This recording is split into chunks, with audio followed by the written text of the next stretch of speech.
Carolyn, High Gardner's secretary. Tonight, as usual, the Herald Tribune syndicated columnist will be checking stories live and unrehearsed with names that make news. We'll talk with veteran band leader Ted Lewis, Egyptian dancer Nejla Ace, the unidentified author of a shocking book titled I Was a Dope Addict, and to get right into action immediately with the most controversial entertainer of the year, well, you'll hear who. Hi, I have Elvis Presley on the phone. Hello. Hello? Hello, Elvis. Just one moment. Hello, Elvis. Hello? Did you have fun tonight on the Steve Allen show? Yes, sir, I really did. I really enjoyed it. First time you ever worked in tux or tails? It's the first time I ever had one on, period. You mean you've got, as they say, 4 Cadillacs, but no tuxedos? No tuxedo. I usually drive the Cadillacs in blue jeans. That's very interesting, particularly when a cop stops you and wants to know if you own the car, huh? That's right. You have to show them all your ownership papers and everything. You know, less than 2 years ago, you were earning $14 a week as a movie usher and then $35 a week for driving a truck in Memphis. Today, you're the most controversial name in show business. Has this sudden notoriety affected your sleep, your appetite, or the size of your head? Not the size of my head. It's affected my sleep. How much sleep do you get? Oh, I average about 4 or 5 hours a night, I guess. Is that enough? Well, it's really not, but I'm used to it, and I can't sleep any longer. What do you keep in mind mostly? I mean, some of the songs you're going to do, or some of your plans, or what? What goes through your mind? Well, everything has happened to me so fast in the last year and a half till I'm all mixed up, you know. I mean, I can't keep up with everything that's happening. And well, I think that you've got very good company in Colonel Tom Parker. His feet are on the ground, and I think he's doing a wonderful job of keeping things rolling nicely.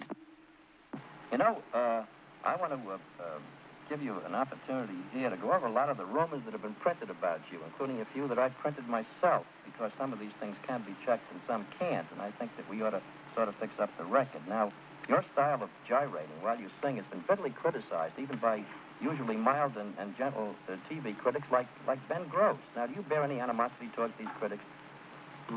Well, not really. Those people have a job to do, and they do it. Now, do you think you've learned anything from the criticism leveled at you? No, I haven't. You haven't, huh? Because I don't feel that I'm doing anything wrong. Do you read the stuff? Do I read? You mean the reviews? Not if I can help it. Do you keep a scrapbook at all? Only of the good stuff. Only on the good stuff. That's smart. Tell me, what kind of a teenager were you? Did you consider yourself well-behaved? Yes. Well, I was raised, you know, yeah, in a pretty decent home and everything. My folks always made me behave whether I wanted to or not. Well, how do they feel about your success and the things that some of the critics have said about you, both good and bad? Well, I guess they're just like myself. They're very thankful for it. I mean, we always led a kind of a common life. We never had any luxuries, but we were never real hungry, you know. Mm-hmm. And I guess they're just, you know, they're real proud, just like I am. Well, now, there were 2 or 3 columns this week that carried items that you had bought 4 Cadillacs. Now, what is that of that, Elvis? It's And what? It's the truth. I do have 4 Cadillacs. What do you do with 4 Caddies? Well, I don't know. I haven't got any use for 4. I just, you know, maybe someday I'll go broke and I can sell a couple of them. Well, some people collect stamps and government bonds. I guess Cadillacs are probably in the same category. I understand you gave one of them to your folks. Is that right? Well, anything that's mine is theirs. I mean, all 4 of them is theirs. I'm planning for 7. I mean, I want 7. You know. You want 7, huh? Yes.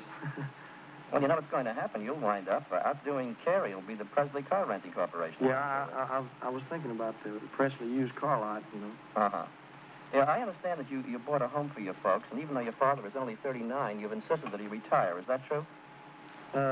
Yes. Well, he's more help.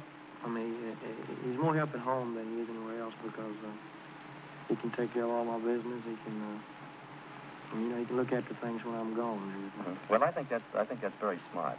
On your personal appearances, you create a sort of mass hysteria amongst your audiences of teenagers. You're shaking and quaking in the nature of an involuntary response to this hysteria? Would you say that again, sir? Well, I say that when you shake and you quake when you sing, is that sort of an involuntary response to the hysteria of your audience? Involuntary? Yeah. Well, I'm aware of everything I do at all times, but it's just the way I feel. I mean, for example, if somebody is playing ball, they play just a little bit harder when the fans root, and I was wondering whether this had anything to do with sure. rooting. Well, I guess any artist, if the audience acts like they're enjoying it, if they act like they're with you, well, it makes you put more into it, you know. Mm-hmm. Do you think that your rocking and rolling has had an evil influence on teenagers, or you think it gives them an outlet?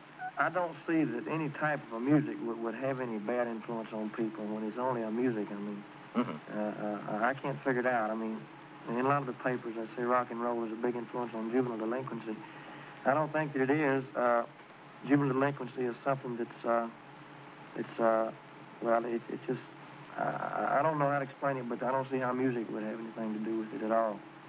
I understand that Mitch Miller of Columbia Records defines rock and roll as a safe form of rebellion against mother, father, and teacher. Do you go along with this analysis? I don't exactly know what he means by rebellion. I mean, how would rock and roll music make anybody rebel against their parents?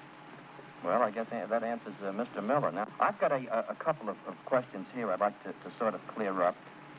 One of them, and it's sort of a silly one to me, after having talked with you at some length earlier, what about the rumor that you once shot your mother? Well, I think that one takes the cake. I mean, that's about the funniest one I've ever heard. Where'd that one come from? Have you any idea? I have no idea. I can't imagine. When you mentioned it to me, it's the first time I ever heard it. Is that right? First time I ever heard it. Well, there's another one, too, you may not have heard before. Several newspaper stories hinted that you smoked marijuana to hit the bottle in order to work yourself into a frenzy while singing. What about that? I don't know. You won't even bother answering that one. Well, here's a one that's very interesting. I don't know whether you noticed the column the other day. They predict that Elvis Presley will be another James Dean. Now, have you heard that? I've heard something about it. But I would never compare myself in any way to James Dean because James Dean was a genius in acting. Mm-hmm. Although I'll say that I sure would like to. I mean, I guess there's a lot of actors in Hollywood that would like to have had the ability that James Dean had. Mm-hmm.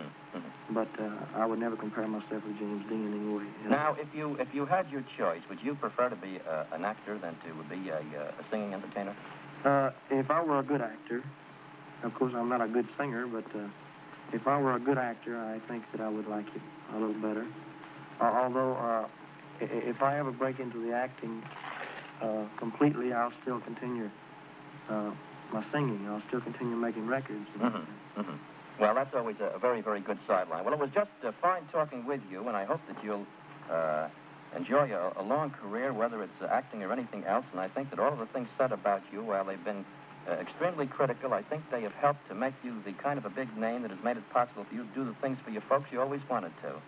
So I sort of think I'd look at it that way, Elvis. Well, sir, I tell you, you got to accept the bad along with the good. I've been getting some very, very good publicity. Mm-hmm. The press has been real wonderful to me, and then I've been getting some bad publicity, but you got to expect that. And I know that, I'm doing the best I can, and I have never turned a reporter down. I never turned a disc jockey down because they're the people that help make you in this business. Mm-hmm. And as long as I know that I'm doing the best I can, that's... No, you can't be expected to do any more. And I want to tell you, it's just been swell talking with you, and you make a lot of sense. Thank you very much. Give my best to the Colonel now. Sure will. Bye-bye.